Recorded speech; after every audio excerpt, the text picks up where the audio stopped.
Hello guys, in today's video I'll be teaching you how to contact Roblox Customer Support.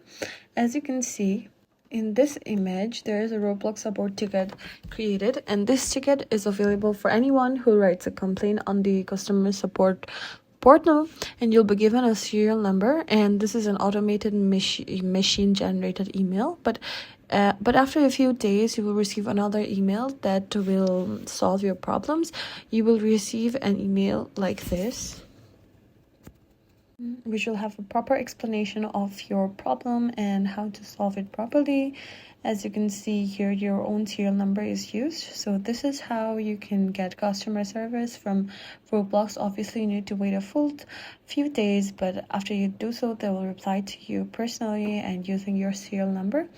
Thank you for watching this video. I hope that it was helpful, and see you in the next one. Please don't forget to like, comment, share, and subscribe. And if you have any questions, then leave it on the drop box below, and see you in the next video. Thank you.